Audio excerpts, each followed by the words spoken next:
श्रीमद् भागवत महापुराण। अभी तक हमने तृतीय स्कंद के 10वें अध्याय में 10 प्रकार की सृष्टि को वर्णन किया कि बताया मैत्रेय मुनि ने कि पहली सृष्टि महतत्व की है, दूसरी सृष्टि अहंकार की है, तीसरी सृष्टि भूत सर्ग की है, चौथी सृष्टि इंद्रियों की है, पांचवी सृष्टि सात्विक अहंकार से पैदा हुए इंद्रिया अधिष्ठाता देवताओं की है, मन की भी पांचवी सृष्टि है, छठी सृष्टि अविद्या की है। इस प्रकार भिन्न भिन्न सृष्टि को बताते हुए उन्होंने बताया कि नवी सृष्टि मनुष्य की होती है। और इसी प्रकार आज हम जानेंगे 11वां अध्याय मनवंतर आदि काल विभाग का वर्णन। श्री मैत्रेय जी कहते हैं, विदुर जी, पृथ्वी आदि कार्य वर्ग का जो सूक्ष्मतम अंश है, जिसका और विभाग नहीं हो सकता तथा जो कार्य रूप को प्राप्त नहीं हुआ है, जिसका अन्य परमाणुओं के साथ संयोग भी नहीं हुआ है, उसे परमाणु कहते हैं। इन अनेक परमाणुओं के परस्पर मिलने से मनुष्य को भ्रमवश उनके समुदाय रूप एक अव्ययी की प्रतीति होती है। यह परमाणु जिसका सूक्ष्मतम अंश है, अपने सामान्य स्वरूप में स्थित उस पृथ्वी आदि कार्यों की एकता, समुदाय अथवा समग्र रूप का नाम महान परम महान है। इसमें उसमें न तो प्रलय आदि अवस्था भेद की स्फूर्ति होती है, न नवीन प्राचीन आदि काल भेद का भान होता है, और न घटपट आदि वस्तु भेद की कल्पना ही होती है। साधु श्रेष्ठ, इस प्रकार यह वस्तु के सूक्ष्मतम और महत्तम स्वरूप का विचार हुआ।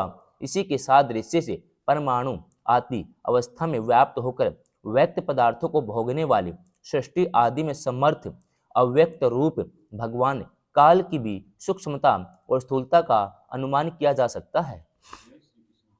जो काल प्रपंच की परमाणु जैसी सूक्ष्म अवस्था में व्याप्त रहता है, वह अत्यंत सूक्ष्म है, और जो सृष्टि से लेकर प्रलय पर्यंत उसकी सभी अवस्थाओं का भोग करता है, वह परम महान है। दो परमाणु मिलकर एक अणु होता है, और 3 अणुओं के मिलने से एक त्रिश्रेणु होता है। झरोखे में से आई हुई सूर्य की किरणों के प्रकाश में आकाश में उड़ता देखा जा सकने वाला त्रिश्रेणु ही होता है।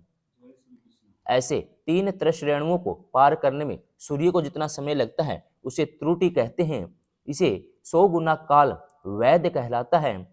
3 वेद का एक लव होता है, और 3 लव को एक निमेष, और 3 निमेष को एक क्षण कहते हैं।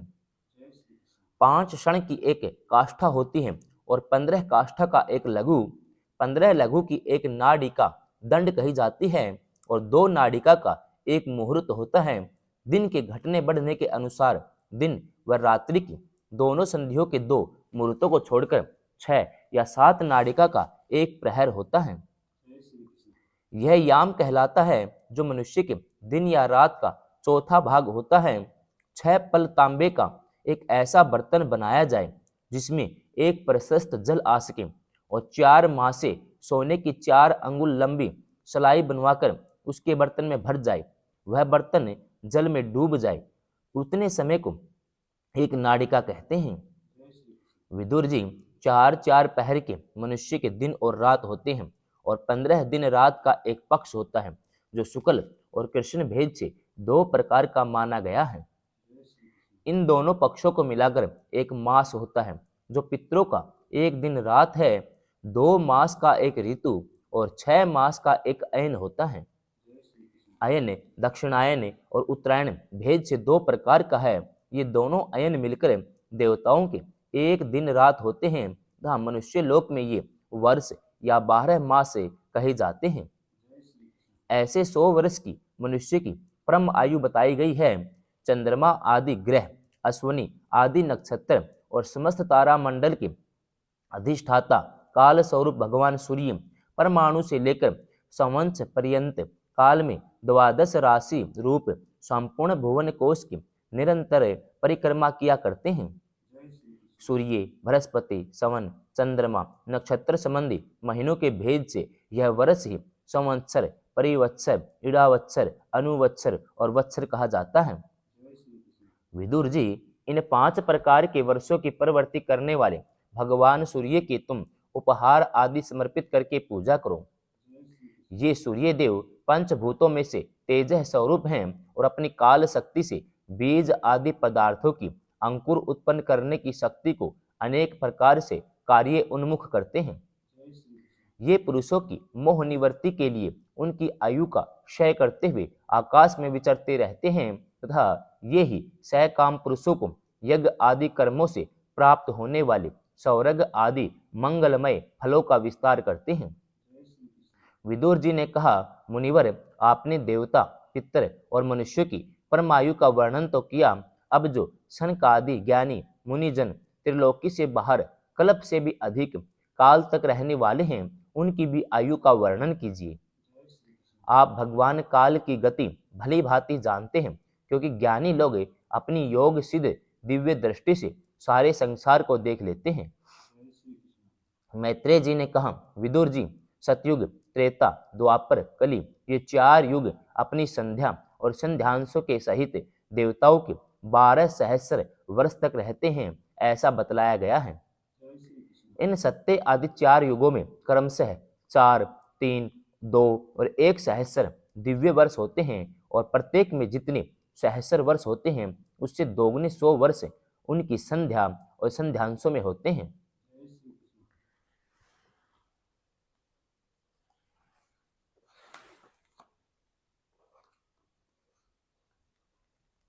युग में 4000 दिव्य वर्ष के और 800 संध्या और संध्यांशों के, इस प्रकार 4800 वर्ष होते हैं। इसी प्रकार त्रेता में 3600, द्वापर में 2400 और कलयुग में 1200 दिव्य वर्ष होते हैं। मनुष्यों का 1 वर्ष देवताओं का 1 दिन होता है, अतः देवताओं का 1 वर्ष मनुष्यों के 360 वर्ष के बराबर हुआ।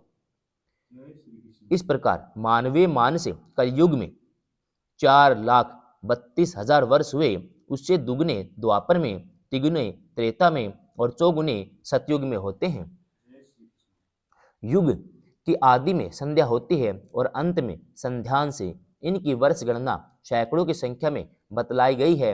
इनके बीच का जो काल होता है उसी को काल वेताओं ने युग कहा है। प्रत्येक युग में एक एक विशेष धर्म का विधान पाया जाता है। सतयुग के मनुष्यों में धर्म अपने चारों चरणों में रहता है, फिर अन्य युगों में अधर्म की वृद्धि होने से उसका एक एक चरण क्षीण होता जाता है।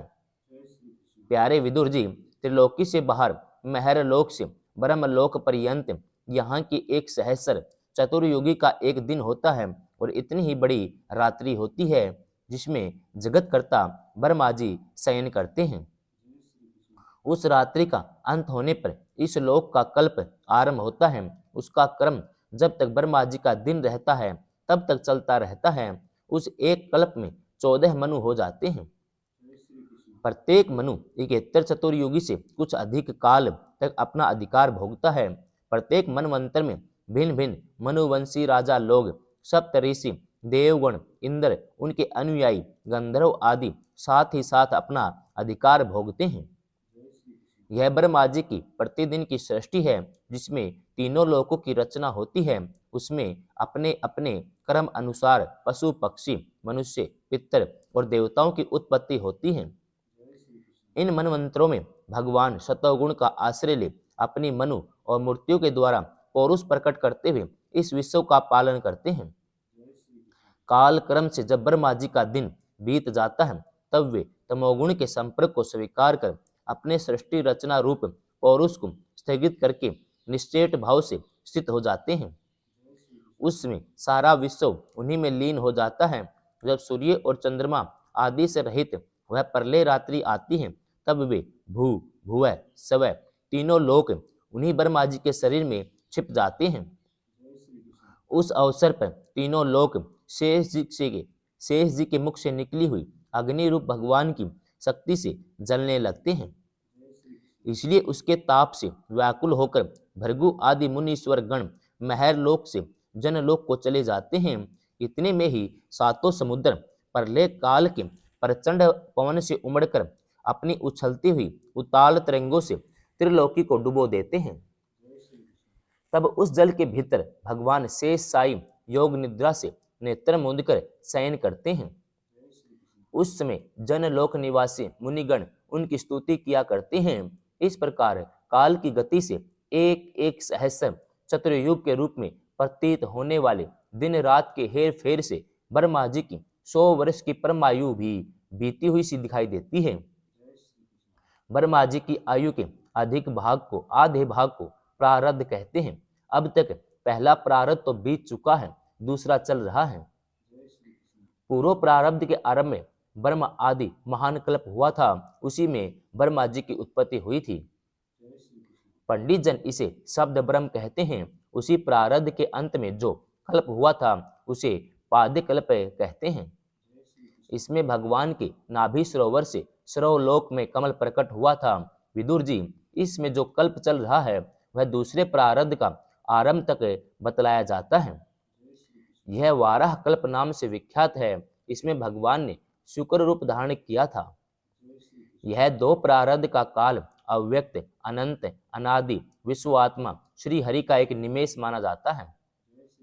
यह परमाणु से लेकर द्वि प्रारब्ध पर्यंत फैला हुआ काल सर्व समर्थ होने पर भी सर्वात्मा श्री हरि पर किसी प्रकार की प्रभुता नहीं रखता। यह तो देह आदि में अभिमान रखने वाले जीवों का ही शासन करने में समर्थ है।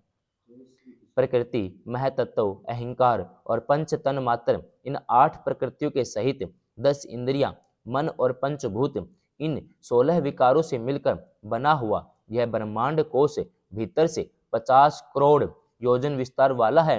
इसके बाहर चारों ओर उत्तरोत्तर 10-10 गुणे 7 आवरण हैं। उन सब के सहित यह जिसमें परमाणु के समान पड़ा हुआ दिखता है, जिसमें ऐसी करोड़ों ब्रह्मांड राशियां हैं, वह इन प्रधान आदि समस्त कारणों का कारण अक्षर ब्रह्म कहलाता है। यही पुराण पुरुष परमात्मा श्री विष्णु भगवान का श्रेष्ठ धाम है। 11वां अध्याय समाप्तम।